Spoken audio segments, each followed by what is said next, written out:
Olá, pessoal! Sejam muito bem-vindos de volta ao PET Volume 4. Dessa vez, a semana 3 aqui no primeiro ano de Língua Portuguesa. Como eu já tinha falado com vocês, vamos dar continuidade ao estudo do texto icônico verbal. Dessa vez, parte 3. Antes de nós começarmos, vocês já sabem, se inscrevam aqui no nosso canal do YouTube, ativem as notificações para que vocês possam acompanhar de pertinho cada aula que for postada por aqui. Também nos sigam lá nas nossas redes sociais, lá vocês podem ficar por dentro aí de cada novidade que o Escola Online prepara para vocês. Eu sou a Mari, eu sou professora de Língua Portuguesa aqui do Escola Online e a nossa aula começa após a vinheta.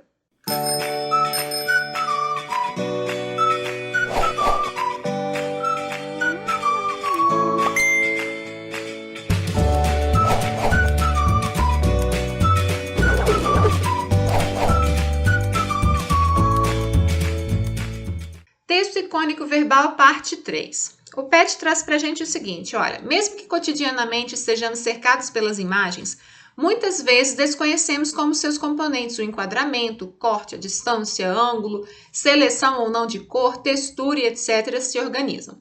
Nesta semana, vamos estudar sobre esses aspectos a partir de um anúncio de campanha publicitária. Então, vamos lá, bom estudo.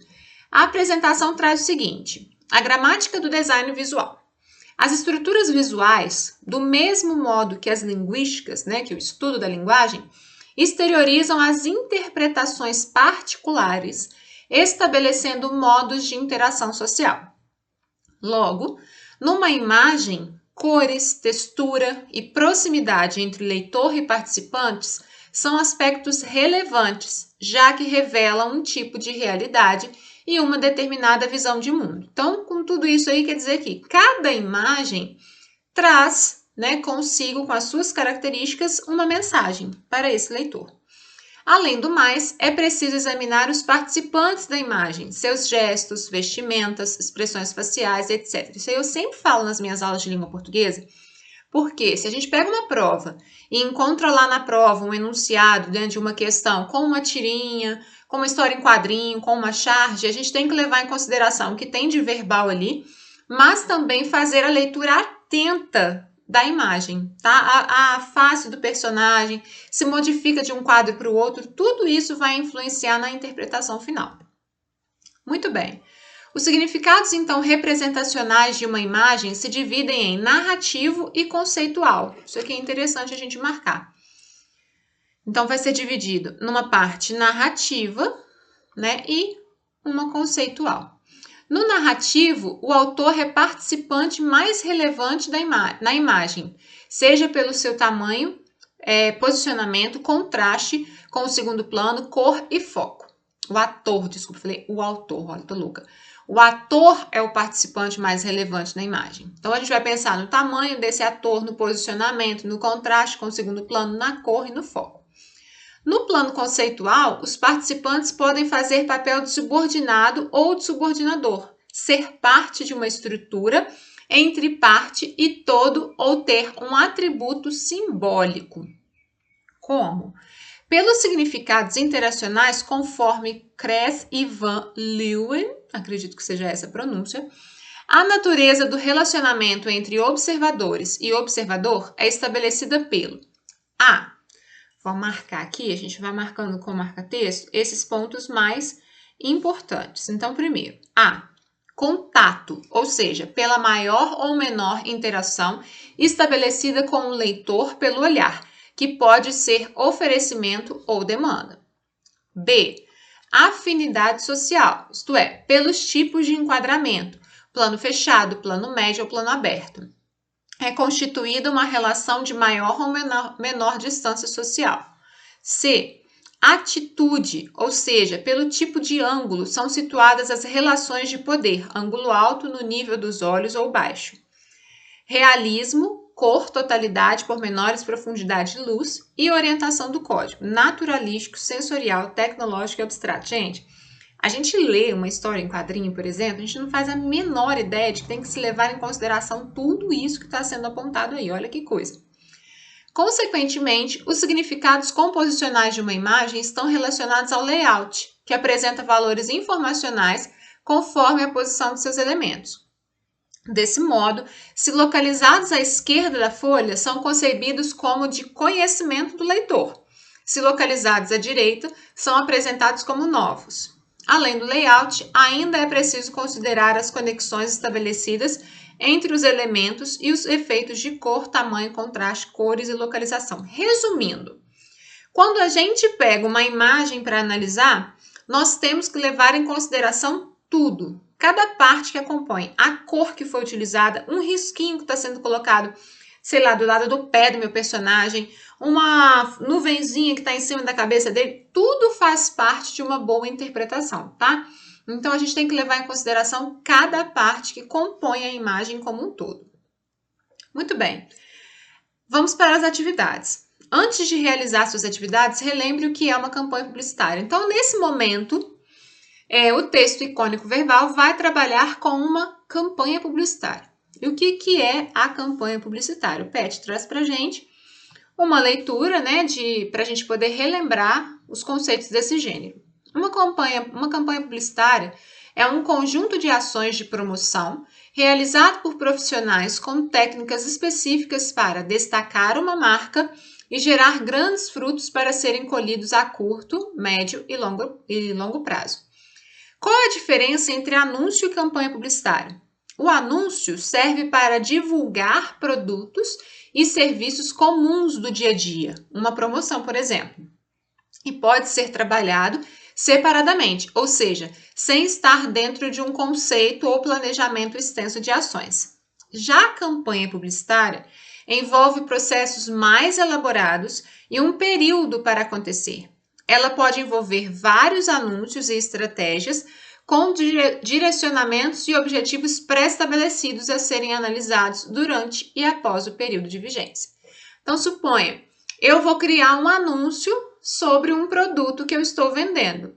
Eu crio o anúncio, divulgo o produto, faço lá uma logo bem legal, chamo atenção com cores, com a fonte, né, da propaganda, tudo para chamar a atenção do meu leitor, do meu ouvinte, para que ele possa adquirir o produto. Na campanha publicitária, ela tem um período de tempo. Então, por exemplo, nós estamos no Outubro Rosa, não estamos? Então, a gente tem campanhas publicitárias destinadas a este período, ainda que em outros momentos do ano se fale sobre, né, a prevenção ao câncer de mama. Nesse período do Outubro Rosa, a gente tem uma campanha publicitária maior, mais voltada para isso, de forma mais elaborada, né, com conceitos mais pré-estabelecidos, com objetivos mais direcionados e etc. Ok? Acho que deu para entender com essa questão do Outubro Rosa. A gente consegue visualizar o que seria realmente uma campanha publicitária. Muito bem. Aí nós temos aqui um texto 1, tá? Onde eu tenho uma imagem, tem a parte verbal. Quem joga óleo na pia trata assim a natureza. Campanha de reciclagem de óleo de cozinha, Porto Seguro. Dá a entender para nós aqui que a gente tem aqui a cuba de uma pia, tá? E aí eu tô jogando o óleo aqui, o óleo tá vindo ralo abaixo e em algum momento esse óleo vai atingir o mar. Quando ele chega aqui no mar, olha, passa a ficar, né, uma nuvem escura, que remete à questão de poluição. O peixinho tá com uma cara apavorada, coitado. Esse aqui também tá indo lá com o olho bem esbugalhado, tadinho. E aí a gente pensa como isso vai chegar, né, no habitat desses animais. Um pequeno gesto que faz muito pela natureza. O óleo de cozinha usado, descartado na pia, é o mesmo que entope redes de esgoto e aumenta os custos do tratamento de água, além de poluir rios e represas. Um único litro de óleo pode contaminar até 1 milhão de litros de água. Ajude a mudar esse quadro, junte o óleo usado e leve até uma sucursal Porto Seguro. A partir de sua reciclagem serão fabricados diversos produtos, entre eles o biodiesel. Participe. Veja como é simples. Aí estou aqui embaixo, olha. Retire na sucursal Porto Seguro o mini galão para coleta de óleo. Gente, eu estou enxergando bem, tá? É porque a imagem não tá muito boa. Na próxima, deposite o óleo usado em casa no seu mini galão. Quando encher, leve até uma sucursal e deposite no galão de coleta. Beleza, tranquilaço, vamos para as questões. 1. Atividade 1. O texto 1 faz parte de uma campanha publicitária em defesa do meio ambiente. Nesse sentido, a linguagem verbal combina-se às imagens, reforçando um apelo à população. O texto do anúncio refere-se em especial a que situação? Resposta. O anúncio refere-se ao descarte de óleo de cozinha, relacionando o óleo jogado na pia com a poluição de rios e represas. Apela-se para que haja um melhor destino para esse material. Apela-se para que as pessoas tenham consciência de que não é viável jogar o óleo na pia da cozinha.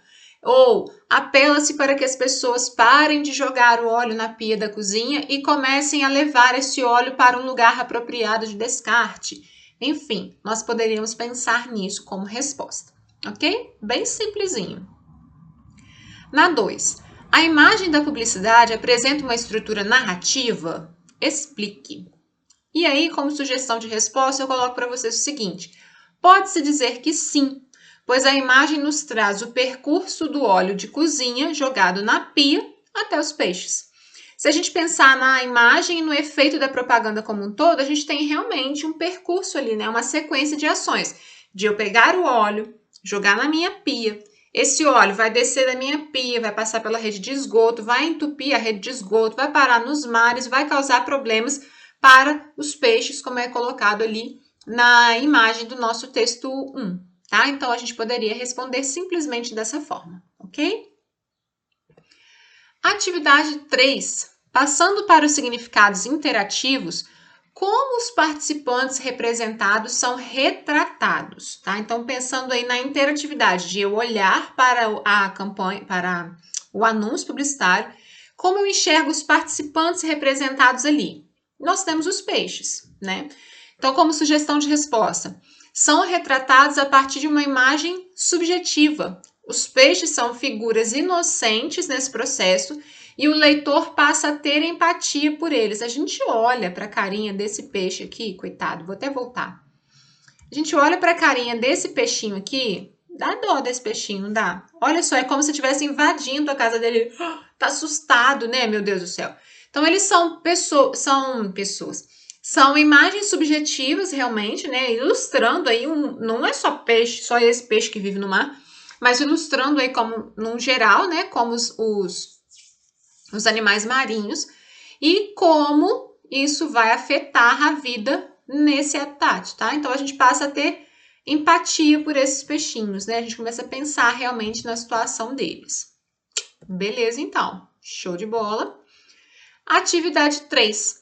Levando em consideração o texto 1, marque V para as afirmações verdadeiras ou F para as falsas. A primeira afirmação é verdadeira. O anúncio com o slogan "Quem joga óleo na pia trata assim a natureza" quer chamar a atenção das pessoas sobre o cenário de poluição que toma conta do planeta.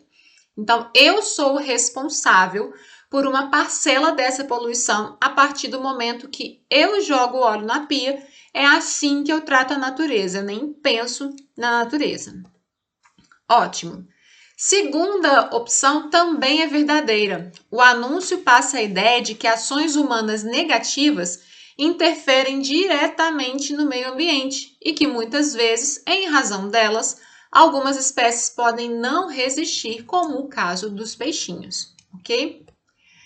Terceira afirmativa, também verdadeira. O texto do anúncio leva o leitor a refletir que consciência ambiental é algo que todas as pessoas deveriam ter, mostrando que pequenos gestos podem evitar os mais diversos problemas causados ao meio ambiente. Ok. Quarta afirmativa, falsa. O texto do anúncio apresenta algumas boas ideias para o uso consciente e criativo da água. Nem fala de água no texto, né? O objetivo é mostrar a respeito do descarte do óleo. Então, nada a ver. E quinta e última afirmativa também é falsa. O anúncio alerta que precisamos ser mais cautelosos com o uso da água potável, não apenas economizando, mas também não poluindo. O foco do anúncio publicitário não é manutenção, né, preservação da água potável. O foco é pensar no descarte de óleo e como isso pode afetar o meio ambiente em geral, nada relacionado especificamente à água não, ok? Fechamos por aí com atividades bem simples e interpretativas, ok? Vocês já sabem, se tiverem gostado do vídeo, curtam aqui, né? Deem um like de vocês, comentem qualquer dúvida que tiverem, comentem se tiver gostado, eu volto aqui e respondo vocês depois, ok, pessoal? Então é isso, nos vemos na próxima semana. Até lá!